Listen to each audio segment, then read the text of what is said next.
네, 집중 취재입니다. 보도국 현정인 기자 나왔습니다. 안녕하십니까?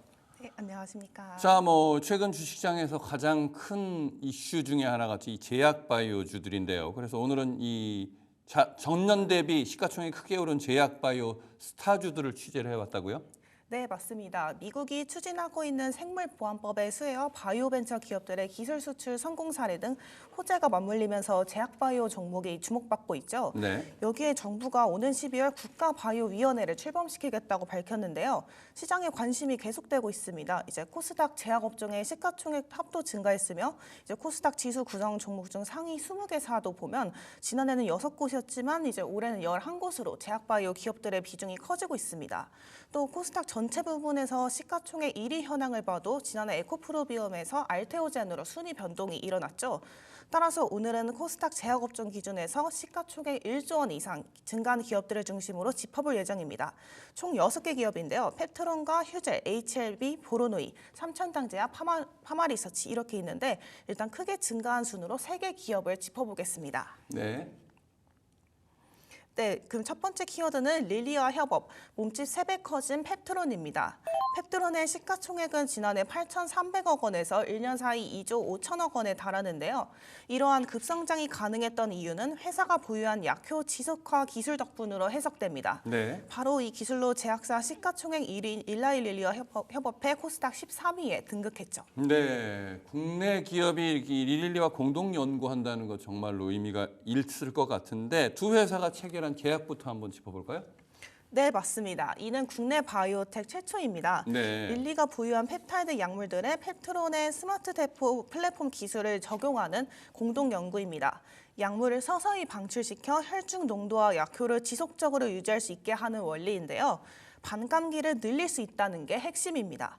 플랫폼에서 약물만 교환하는 게 가능하다면 여러 약물까지 확장 가능하다는 것도 특징인데요. 네. 또 비독점 라이선스를 부여했다는 것도 주의 깊게 볼 부분 중 하나입니다. 네, 계약 내용에 이 펩타이드 약물과 비독점 라이센스라는 얘기가 나오는데 어떤 내용인가요?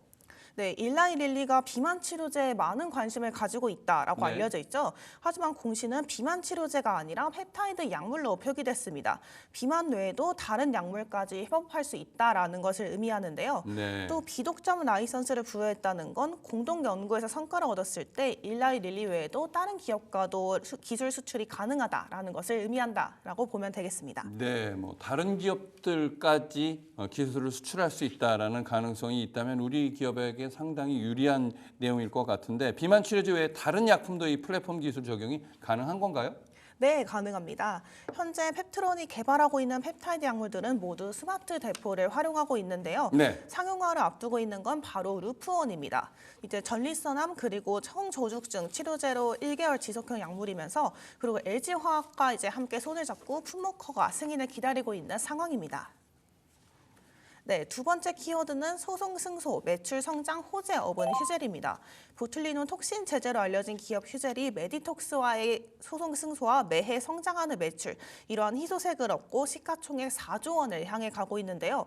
코스닥 제약업종에서 전년 대비 두 번째로 많이 증가한 기업 휴젤. 이에 두 번째 키워드는 소송과 매출 관련으로 가져왔습니다. 네, 자 메디톡스와 진행한 소송 쟁점은 뭐였나요?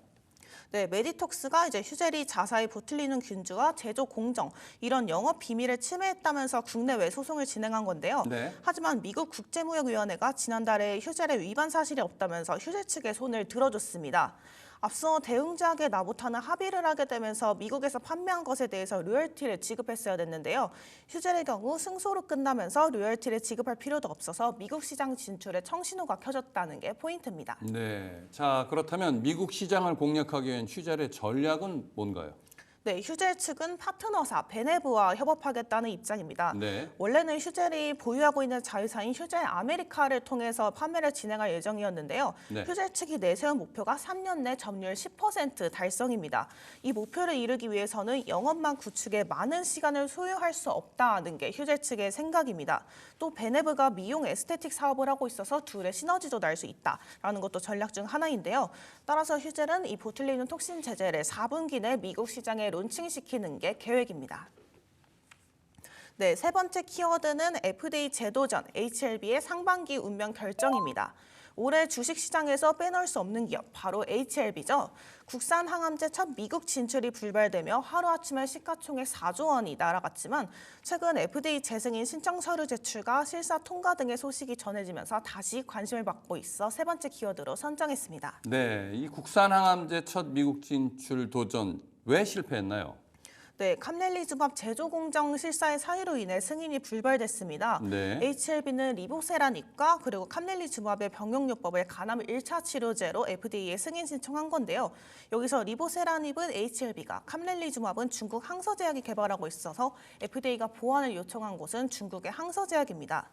다행히도 제조 공정에 대한 보완인 만큼 임상을 다시 시행할 필요는 없는데요. 네. 따라서 HLB는 서류를 보완해서 지난 9월 FDA에 재승인 신청 서류를 제출했으며 내년 초에 나올 결과를 기다리고 있다라고 밝혔습니다. 네, 자 그렇다면 이 승인 여부에 대한 HLB의 입장은 어떤가요?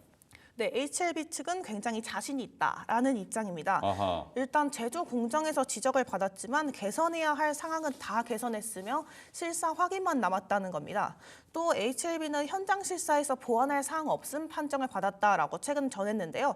지난번 허가가 불발했을 때 현장 실사가 추가로 필요하다고 이제 FDA 측에서 언급한 바 있었습니다. 네. 따라서 보완 상황 없음을 받으면서 허가 가시권에 진입하고 있다고 바라보는 것입니다. 네. 자 그렇다면 이 리보세라닙의 승인 여부가 굉장히 중요할 것으로 보이는데 어떤가요? 네, 맞습니다. 리보세라닙의 승인 여부가 굉장히 중요할 것으로 보이고요. 네. 그리고 보완 서류를 제출하게 되면 FDA는 접수받은 날로부터 6개월 이내에 승인 여부를 결정해야 합니다. 네. 따라서 이번 재승인 결과는 내년 3월 20일 안에 나올 예정입니다. 네. 따라서 HLB 측은 차세대 리보세라닙을 구축하는 데도 굉장히 애를 쓰고 있습니다. 네. HLB 측은 차세대 리보세라닙으로 HLB 테라퓨틱스가 개발하고 있는 신경 영양성 각막염 치료제를 지목했는데요. 이 치료제는 지금 유럽과 미국에서 임상 3상을 진행하고 있습니다. 내년 초에 일단 유럽 3상 톱라인 도출을 앞두고 있어서 지금은 바이오 쪽에 집중하기 위해서 최근에 비바이오 부분을 물적 분할하겠다라고 밝혔습니다. 네. 이 신경 영양성 각막염은 이제 각막 감각이 줄거나 없어지는 희귀 질환을 말합니다. 네. 그래서 FDA로부터 신경 영양성 각막염 치료제 개발을 위한 희귀 의약품으로 지정받았는데요. 3상 결과가 나온 후 기술 수출에 나서겠다라는 게 회사 측의 계획입니다. 네. 자, 이 회사의 세 군데 회사를 자세히 짚어봤는데 그 외의 기업을 좀 우리가 눈여겨볼 때는 어디가 있을까요? 네, 그 다음은 보로노이가 있었습니다. 네. 보로노이 같은 경우는 초기 임상 개발에 집중해서 기술 이전을 한다라고 보면 될 것 같은데요. 네. 이제 2020년에 오릭 파마슈티컬스의 비소세포 폐암 치료제를 기술 이전한 곳이고 그 다음에 1월에는 HK 이노엔의 폐암 및 갑상선 수질암 치료제를 기술 이전한 기업입니다. 그리고 이제 오릭 파마슈티컬스의 기술 이전한 비소세포 폐암 치료제가 이제 2026년 가속 승인을 목표로 임상에 속도를 붙이고 있어 눈길을 끌고 있는 상태라고 해석됩니다. 네. 또 삼천당제약 또한 지목할 만한데요. 여기는 3분기에 영업이익이 적자 전환했지만 매출 대비 좀 높은 몸값을 가지고 있는 곳입니다. 여기가 안과를 주로 하고 있지만 최근에 바이오시밀러를 시작했는데요. 아일리아 바이오시밀러와 비만 치료제를 개발하고 있는 기업입니다. 이제 아일리아 바이오시밀러에서는 후발주자이지만 자체 개발한 프리필드 시린지가 차별화라고 이렇게 주장을 하고 있습니다. 당뇨나 비만 치료제 같은 경우에는 주사제를 경구용으로 이렇게 바꾸는 플랫폼을 보유하고 있는데요. 계량 신약으로 개발해서 혁신 신약보다 조금 더 빨리 출시하겠다. 이게 회사의 계획 중 하나입니다. 네. 마지막으로는 파마리서치가 있겠습니다. 파마리서치 같은 경우에는 이제 스킨 부스터 리쥬라는 사업을 하고 있는 기업인데요. 3분기까지 누적 매출이 2,470억 원에 달합니다. 이제 3분기 매출이 892억 원을 달했어서 올해 3천억 원은 이제 무난히 달성할 거다라는 이런 전망이 좀 압도적인데요. 그리고 영업이익도 좀 높은 편에 속합니다. 그래서 올해 1,000억 원 이상 달성하겠다라는 게 업계의 시선입니다. 네, 알겠습니다. 오늘 집중 취재는 지난해 대비 시가총액이 크게 오른 제약바이오주들에 대해서 자세히 살펴봤습니다. 보도국 현정현 기자였습니다. 수고했습니다. 네, 감사합니다.